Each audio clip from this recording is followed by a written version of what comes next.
Hey, Forrest here. Nothing like getting paid. And with ICCU's mobile app, I can deposit checks or accept Zelle payments so the money hits my account fast. I just wish there was an app for mowing the rest of these lawns. Right now, Lithia Ford of Boise is buying used vehicles. How much you want for the SUV? I don't know. Well, Lithia Ford will give you more than that. How much more? More than you think. I'm not thinking anything. I'm thinking you might get even more than that. See how much more you can get at Lithia Ford of Boise. When it comes to concrete, we've got you covered. RowPaint.com offers custom concrete coating services for your garage, business, warehouse, and more. And we do it in one day. We are your complete concrete coatings solution.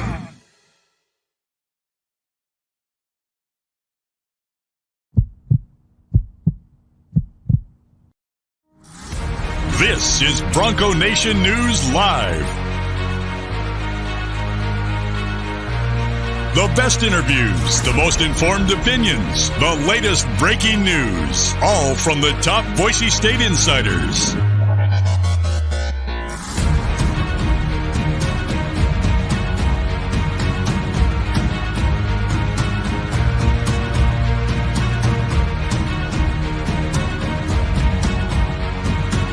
Now, here's BJ Rains with another edition of Bronco Nation News Live. I dropped the ball again, Winston. I got to get the Winston Venable Show intro in the can here. We'll have Colin or Jaden help us out with that. But Winston Venable is here. It's Wednesday. It's the Winston Venable Show here at Bronco Nation News, BroncoNationNews.com. That means our weekly chat with the former Boise State linebacker, former Boise State assistant coach, talking all things Broncos here as we're in the middle of a week, coming off the 30-7 win at against UT Martin at home. Got the Friday road trip to UTEP. How's it going, man? I'm doing well, BJ, and I'll give you the pass on the Bronco Nation News lineup there. No worries, man. We'll get the Winston Venable Show back on there. No worries at all. Appreciate working with you, man, and it was good. Nice to see the Broncos get a win. You know what's funny is I actually have the. That's not what I was talking about. I dropped the ball again. I've got the.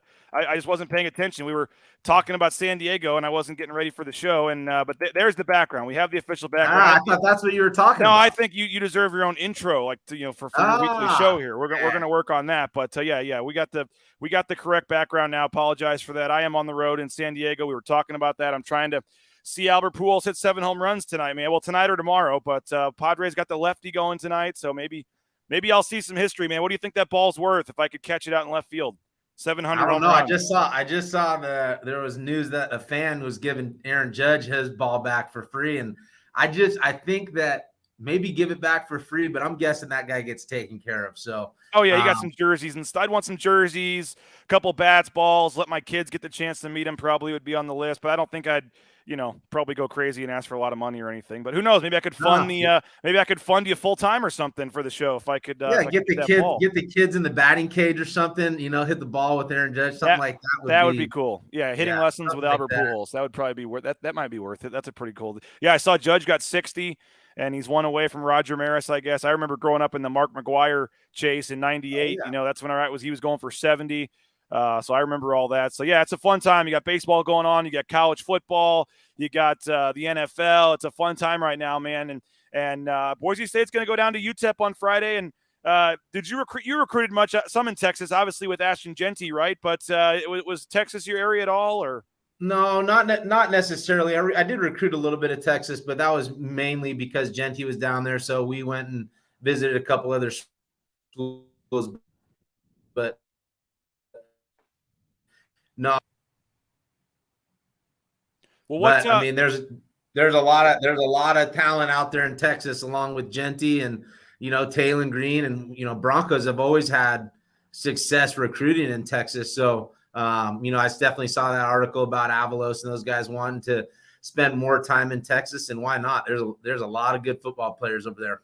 Yeah, I got hopefully that was my article that you read, by the way. I just posted it last night, but 12 players from Texas on the team. They haven't played a regular season game in the state of Texas since 2004. That seems crazy to believe. The only other time in the last 18 years they've played there was the bowl game everyone likes to forget about there the first responder bowl that got canceled in the were you were part, you weren't on a coach, but you were part of that group, right? You were I was a part of that staff. Now, how about that real quick, BJ? The first responder bowl, and I swear the tagline was like it never happened. That's the Serve Pro, the company that sponsors it. That's their tagline. Yep. Like it never happened. Yep. I mean, and what a disaster of a trip that was. I mean, it was, and you know what? I shouldn't be laughing because it wasn't. It was a very sad. I mean, that was Brett Rippon's final game. Yeah, I think it was Alexander Madison's final game. I think Christmas time too. Yeah, you missed Christmas. It was the 26th. Everyone missed Christmas to be there.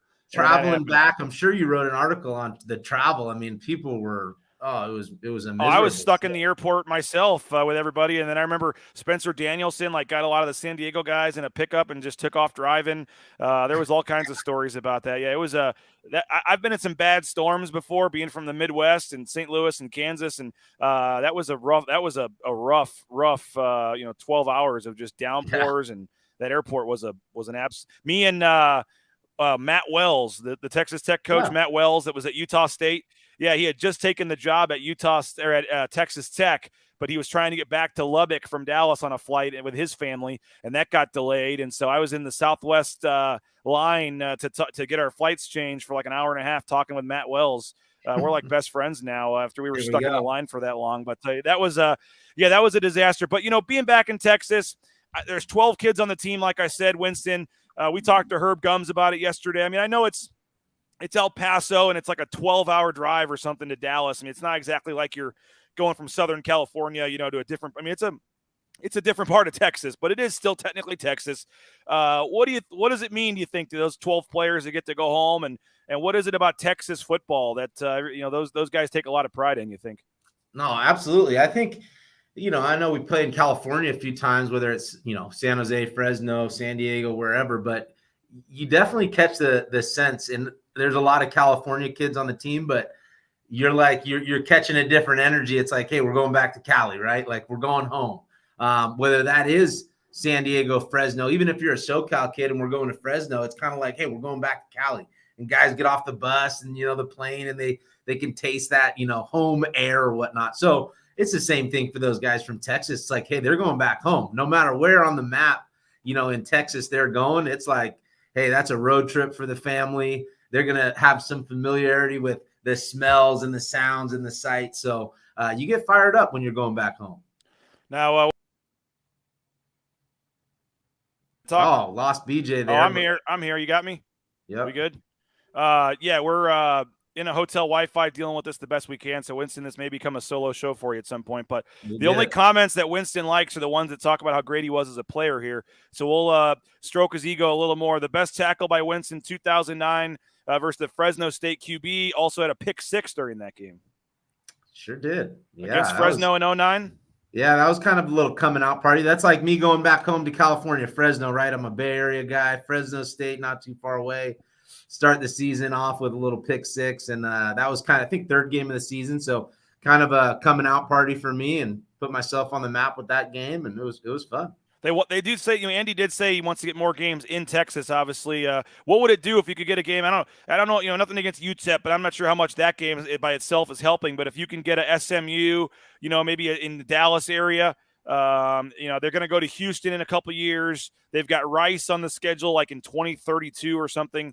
But what do you think? What does it do? I guess, even though it's just one game, but the opportunity for high school coaches, players to either come to the game or at least see you guys. I mean, I don't know if you guys are. I know in basketball there's a little more free time. Sometimes they sneak out and watch a high school game the night before. I mean, I don't know what your guys' schedule usually is on the road, but is there what would be the benefit if you guys could, if they could play every couple of years in Texas somewhere? Yeah, there could be recruiting opportunities. They're actually on the ground, but also just getting our brand, getting our product of football more available, more eyes on it, rather than just TV, right? Where you can actually come out and see a game.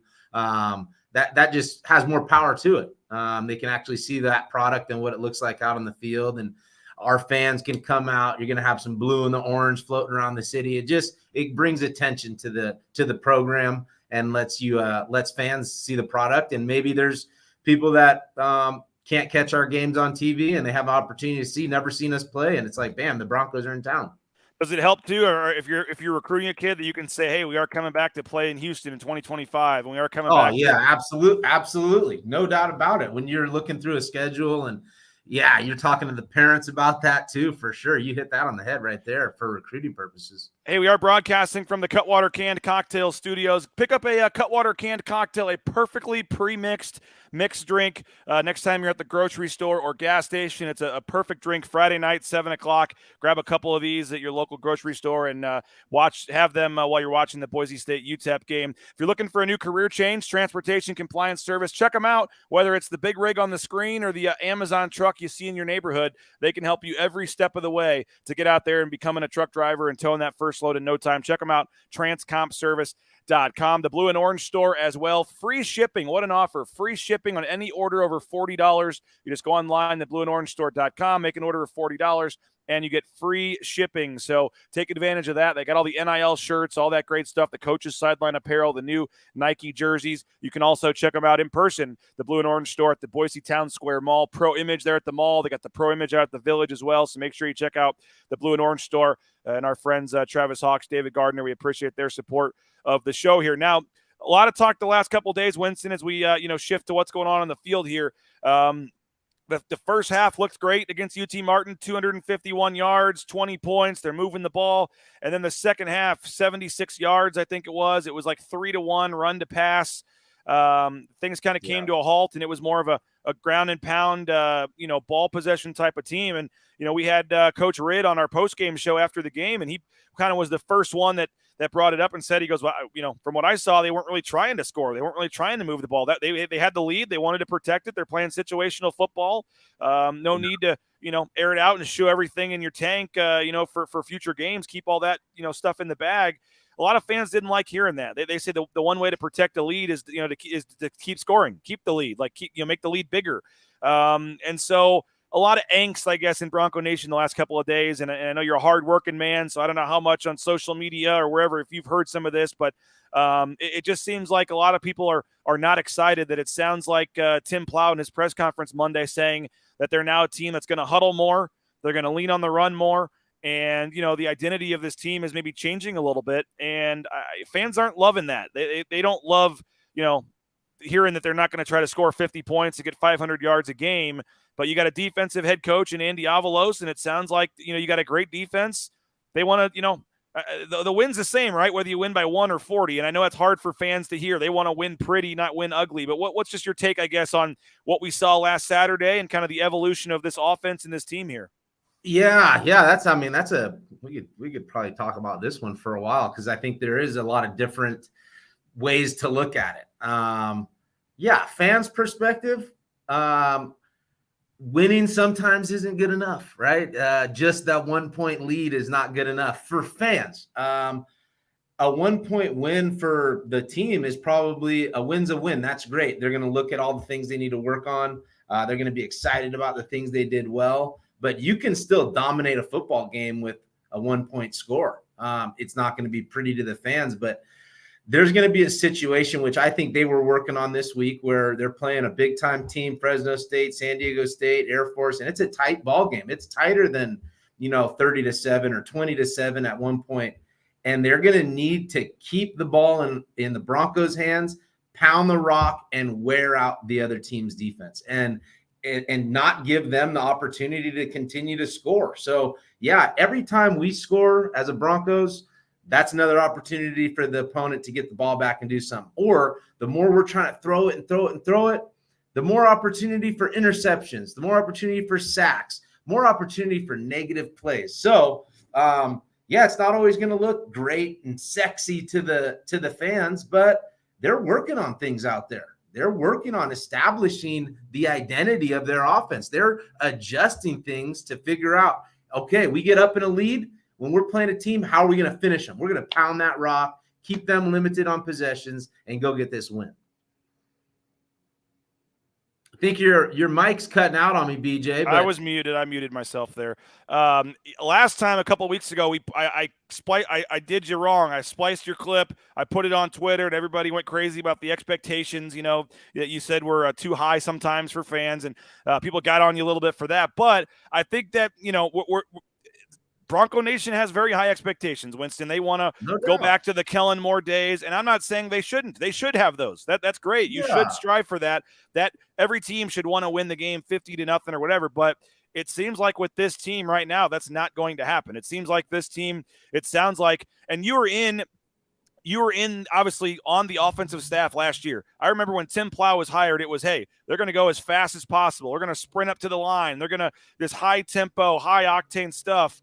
I mean, they were huddling almost every play the other day. So what do you make of just kind of the shift in the philosophy here in terms of trying the shift in philosophy to more of a ground and pound clock, time of possession type of team? Yeah, I think there's a couple things. I think Coach Plow, his offense that came in and what he has established at UC Davis. I think if you look at the film, UC Davis, Boise State, even last year, it's different. It's not 100% UC Davis. So there's influences, there's adjustments, there's things that maybe he could have done at UC Davis that he needed to adjust to now. There's influences by coaches and whatnot, how we want to establish going about executing this game plan and winning this game. And that might mean, hey, I'm a passing offensive coordinator. We need to run the ball a little more. I need to start putting that in my arsenal a little bit more and understand, this is what it does to the clock. This is what it does to possessions. So Plow might have had it in his mind that he's a 50-point coach and he's going to air it out and throw it. All he's doing is growing as a coach, making adjustments and learning, I'm going to put more run game in my arsenal now. And I'm sure he can go back to up-tempo, fast pace, airing the ball out if they need to. But I think what they're doing is they're growing their football team. They're growing that offense. And we're just it's not always pretty. It's not always the big shots, but that run game and kind of working on situational football like Coach Ridd. And if those that haven't listened to Coach Ridd and his post game, he hits it all on the head right there. So that's really what you need to listen to is how Coach Ridd broke it down. Now, take us, and I apologize for the Wi-Fi issues if it's going in and out. I think it's me, but take us into the coaches' meetings or whatever. I mean, just in general, maybe not like trying to dissect this, but when it is, Andy Avalos is a defensive head coach, so he's used to relying on the defense, keeping the defense off the field. And Tim Plow comes out and says, well, it's not always what I want. It's what's best for the team. And I think almost reading between the lines, it's kind of like thinking, okay, the head coach is like, hey, let's not screw this up. Run the ball. Tim Plow said our best player is George Helani, and our O-line is the best in run in run blocking. Why would we not want to lean on that? Can a head coach, and I know at Boise State, this is the first time they've had a defensive head coach in a long time. And I think that's part of what's playing into this is a lot of fans are not used to that. Usually, you go back the last, 5-6 head coaches have all had the offensive backgrounds. So how do you think Andy Avalos being a defensive head coach plays into this? And is this Avalos going to Plow and saying, hey, back it down, let's control the clock? Is this Plow and the offensive staff saying, we don't have the players to run the offense I want to run for this year? This is what we got to do. What do you just make of, how those changes kind of came about, you think? Yeah, I think it's a collective effort. I mean, I know that Plow and Avalos, they're having those late night talks, man. I mean, college coaches, they put in those 100 hours for a reason. And a lot of that is after breaking down film and studying and game planning and trying to figure it all out. But there's closed door conversations, there's open door conversations, but there's some late night hours where they're figuring out how to go about things. So obviously Coach Avalos is going to have a huge influence on the offense and defense. He is the head coach of the team, and they're going to hash things out and figure out what's the best way to put these guys in the situation to win. But I thought it was interesting, BJ, the announcers mentioned that Avalos is, I think, 7-0 with 140 rush yards a game. Yep. So, all right, I'm looking at the stats. Pretty easy one. If we rush the ball 140 yards, you tend to win. So whatever that means, right? Like Avalos wins football games when they rush for 140 yards. It's pretty black and white. Yep. Well, that could be, and I'm not, I've been young in the coaching game, but that statistic to me would be like, we got to run the ball. And I think you've come out with the numbers. And it's already, the homework's already been done. When George Holani touches the ball X amount of times or has X amount of yards, the Broncos win. So this is not like, any rocket science. It's like, hey, get George and get the run game going. That helps the Broncos win. For whatever reason, that's the style that Avalos is successful with. So I would probably try to keep up getting 140 rushing yards and being 7-0. Yeah, and I believe that stat, if we update it, is now 8-0 when George Holani rushes for 100 yards as well. So, yeah, I mean, it makes some sense there. He got to 110 the other day. What'd you make of George finally getting going a little bit? That was his best game of the season by far. Yeah, I think those are some of the things that I think as, a part of Bronco Nation that I was excited about was, hadn't really heard much of, Steph Cobbs. And Steph Cobbs came out and had a nice touchdown early. George Holani's first game of the game was a nice big run with Davis Cutter, who we haven't heard a lot about, coming in and getting a great block. So I just watched that game and I was like, boom, Davis is more involved. Bam, Steph Cobbs is more involved. There's been talk about Ashton Genty and George Holani. Hey, I love Ashton Genty. I recruited that guy, right? George Holani, worked with him for a couple years. We get into a mode as fans where it's like, oh, George might not be the guy. Ashton's up. It's like we're too many highs and too many lows as fans. We need to get a little more neutral, a little more even. George Holani is an established running back, one of the best to come through here. Will be one of the greats when it's all said and done. But you got to give the guy the season to play it out, right? I mean, he's just getting rolling. And that's what we saw against Tennessee Martin was George getting rolling. Pass game, run game. The dude's a baller, and he's even in special teams. We saw him really do some things in the punt return game as well. Yeah, so I'm super proud of George. Happy George got all those touches and solidifying himself as the man of that room and one of the dudes on the team.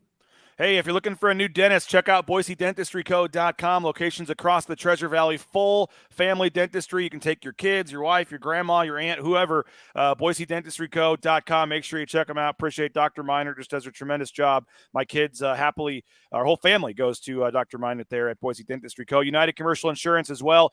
44 states around the country, they can write business policy insurance. So if you own a business or you handle the insurance for a business, you should check UnitedCommercialInsurance.com. Give them a call, 229-8222. A quick call could save you hundreds of dollars with your business insurance. Ridley's Family Markets, shopridleys.com. They got locations across the Treasure Valley, across the state of Idaho, 13 to be exact. They got the at-home shopping, the Skip app, the home delivery. If you try to sneak out for one final weekend up in McCall this fall, Ridley's Family Market is your go-to grocery store right there in McCall. So appreciate Ridley's, and I hope you'll check them out. ShopRidleys.com. And Matt Bauscher, the Matt Bauscher Show, will be returning for basketball season, the number 1 ranked realtor in the Treasure Valley. Check them out, BauscherRealEstate.com. No home is too big or too small for our friend Matt Bauscher, and we appreciate him jumping on with Bronco Nation News. And it's a really funny time, Winston, because we did an hour-long post-game show, and the last 3 days, you look at the comments, you'd think that they lost 30-7, not won 30-7. And I think fans are just passionate, and they want to see this team do well. Big Wade says high expectations means high-scoring differential. Does it mean up-tempo, high-octane? If so, it seems short-sighted. The high expectations for me is to win games, Mountain West title and bowl game, period. Perry says he thinks it's smart to not try to put a round ball in a square hole. And so Perry says, I think we see what a non-existent run game does to our defense in the Oregon State game. I know it's kind of obvious, Winston, but when you can run the ball and eat some clock and keep your defense on the field, or off the field, that time of possession in the UT Martin game was like 40 minutes to 20 minutes. That's probably a pretty good stat too, in terms of when the time of possession is that one-sided that you're going to win the game. What does it do, I guess, for a defense when you're not, the offense isn't going 3 and out, when they're able to eat some clock and let you get a breather over there on the sidelines? What does that help do as well? Yeah, exactly. It lets the dogs sit in the cage, get eager, but also get to relax. That's one of the worst feelings, actually, is when you come off the field on defense, and then before you're even sitting down and drinking some water, it's like, punt team's up, and you're just like, dang, dude, we got to go back out there. And of course, you want to go back out there, but you want to feel fresh and you want to feel good when you go out there. So, and some of that, when you're putting in so much work on defense and you're being so successful and you're you're on and off the field, but you're successful in the field. What you don't want to happen is be like, man, the offense, let's go.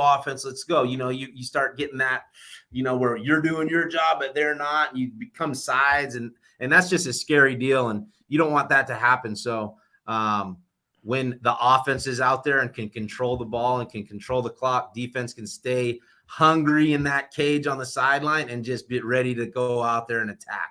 Now, one of my favorite things from yesterday, we were talking to Frank Miley, the defensive line coach, about Herb Gums and Scott Matlock coming onto the field on offense, which we've been starting to see some. Now, I'm a St. Louis guy, man. I'm Anheuser-Busch. I'm loyal. The Budweiser Clydesdales come around the warning track on opening day and the playoffs. Like, I'm big time with the Clydesdales, man. Love me some Clydesdales. And we found out that the package is called the Clydesdale package, with Scott Matlock and Herb Gums going in on offense. So I for one love the name the Clydesdale package. I think that's perfect for two big, 300-pound type guys coming in there on offense. I think we've talked about this a little bit with you, but now that we've seen it evolve a little bit, and I'm sure they've got, we saw Scott Matlock catch a touchdown last year. I'm sure they've got, Herb Gums in the fullback role going out for a pass at some point in the playbook. Oh yeah, all that's what does that do? What does that do for the whole team when they're yelling Clydesdale package and you see 320-pound Herbert Gums or whatever he is trotting out there on a 4th and 1? Oh, everybody's getting hyped up, man. Gives those guys in practice a little small break to jog over to come to the offensive side of the ball. But offensive players get fired up because they see their brother that is out there on defense, clearing out holes. The defensive guys get fired up because they're seeing their defensive brother out there playing offense. So it's a special time, and that's what college football is all about, right? Having fun, getting excited about those type of moments, making memories like that. I mean, Scotty will never forget that. I mean, he'll forget some tackles he made, maybe some sack. Oh yeah, I had that sack, that year, but he won't forget, clearing the way and playing on that offensive side of the ball for sure. So it's a fun time for those guys. He almost dropped it, though. He was wide open. He caught it, but he almost Matlock last year against Utah State. I'm waiting for the Herb Gums carry, though. I mean, Herb Gums used to be a running back in high school, 270 pounds or whatever. I'm waiting for the 4th and 1 fullback dive with Herb Gums. That's got to be coming, right? Hey, well, they're switching it up, right? So they put that on tape early, and now, okay, what other options can we create with these guys? And you're going to see it. Herb Gums shifted the other day and wasn't just in that fullback position from the start. And I'm guessing they'll get creative with it for sure. I think one year they had Kekani Holemia Gonzalez was out there as a fullback, I think, when he was a freshman for a couple of games. Manny Facili has done it. But it's Florida State, years back. There's always been a little wrinkle like that. And why not get some big physical guys? If I was Scott Matlock, I'd be a little worried, though, because he starts doing really well at that. He can go to the NFL as an O lineman at 300-something pounds. I think he's going to have a good chance of getting drafted as a deep, nice D tackle here with what he's been doing. I do want to preview tonight's show in a second, but first, final thing from you in terms of this team right now. The UTEP game Friday, man. What do you want to see? I know, like I said, fans, the spread is only like 16 points in Vegas. So Vegas does not expect Boise State to blow them out. They expect them to win by, just over 2 touchdowns in this game. But I think if Boise State only wins this game by 16, which is what, again, Vegas is, at least in the money, predicting, I think a lot of fans would still be pretty upset with that. What do you make in terms of just what you want to see that this team is continuing to develop? I mean, I think a win is obvious, but to get to 3-1, you got 2 big conference games coming up, though. Next Friday, San Diego State, Fresno State the Saturday after that. This is kind of your last, gimme game, I guess, so to speak, where you can win without playing at your best. What do you want to see, aside from just winning, what do you want to see to know that this team is progressing in the right direction here ahead of a big game against San Diego State? Yeah, for me, the entertainment for me is not necessarily the 50-0, the high 50-7 games. Because I do think I can appreciate a football game where you got a dominating defense and a dominating offense, whatever that looks like, right? So that's what I would like to see. Just the Broncos go out there and dominate the football game from start to finish and, clean some stuff up like turnovers on offense. Hank's had a couple, unfortunate ones, and just some of those to clean up those and really just dominate a team start to finish. And if that means that the score's 14-7 or 14-0, you can still do that. And there we go. Dominating offense again. I agree with Mitch there. And That's what I'd like to see. And I'm not too worried about the score. Just how clean of a product does it look like? How entertaining? Defense flying around, offense being productive, and a lot of run game. George Halani getting off, and I'd like to see that for sure. Hey, get out to Timberstone Golf Course before the weather gets too rough. Play Timberstone.com. You can make your tee time. The course is in great shape right now, so get out there and support Timberstone Golf Course. Check them out. And if you don't want to feel like cooking, go ahead and get pizza. Westside Pizza. They got wings, calzones, that cookie pizzas. Probably the reason I can't keep any of this weight off. But Westside Pizza, check them out. If you use the promo code BNN25, you get 25% off your entire online order. BNN25, you get 25% your online order. And tonight would be a perfect time. Get a cold one, order a pizza, and check out BNN After Dark. Winston, give us a preview for tonight's show, man. What do we got coming up?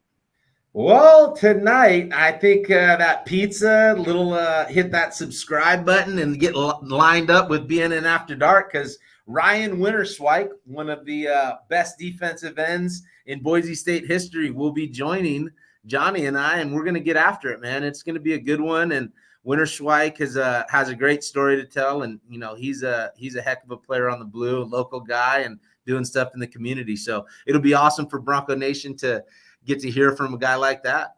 What's his claim to fame, or for folks that maybe have become Boise State fans, in the last 10 years and don't know much about him as a player? He played with you, right? Yeah. So Winterswijk finished in the class of 10 with me. Was a part of the first Fiesta Bowl and the second Fiesta Bowl. So he was here as a Bronco, redshirt freshman or whatnot, for that first. So he's got a unique experience. He's one of those, handful of guys that was a part of both, and came in as really kind of like a Brian Urlacher story, really, where he was a safety in high school and, ended up playing defensive end in college. And really, he's just a high motor guy that was very productive and played with, one of the nastiest D lines that's come through Boise State history. So just really excited to hear about his time at Boise State and his experience. Yeah, looking forward to it. Again, Wednesday, it's tonight, but it's every Wednesday. So tonight at 8 o'clock, it's our special paying subscribers only show. So there's still time to subscribe and get that email. I'll be sending the link out here in the next hour or so. If you don't get the link, email me, and I will make sure I get it to you. But every Wednesday, 8 o'clock, Winston's going to bring on a former player or friend. Some you played with, maybe some you didn't. We're going to have some of those on as well, Winston. But it's been that we've gotten great reviews for the first couple of episodes. Looking forward to having Ryan on here tonight. And as a programming note, I will not be on this episode. So folks want to see the show just completely go off the rails with Johnny and Winston tonight. Tonight would be the night to watch, 8 o'clock. So Winston, I'm publicly saying good luck to you and Johnny. Colin Mitchell's going to be helping out as well, but I apologize, but I will be hopefully watching history tonight at Petco Park while you guys are on the air. But I'll be watching later tonight or tomorrow and checking in on you guys. But appreciate you guys for doing this tonight. And hopefully, again, if you're a subscriber, you'll watch. If you're not a subscriber, you will sign up and subscribe. Looking forward to BNN After Dark tonight with Winston Venable and John Mallory. Appreciate your time as always, man. Great stuff. Boise State at UTEP Friday. And then next Wednesday, we'll have the big, they already had the conference opener, I guess, against New Mexico, but the home conference opener, but a big kind of 8-day stretch that could kind of really determine the season here with San Diego State and Fresno State. So Big Wade's already looking forward to being in After Dark. There we go, Big Wade. Appreciate you. Thanks, Winston. Thanks to all the commenters, everybody for checking us out. Have a great Wednesday, and BNN After Dark, 8 o'clock tonight. Check your email for your link. We'll talk to you later. Bronco Nation News, BroncoNationNews.com.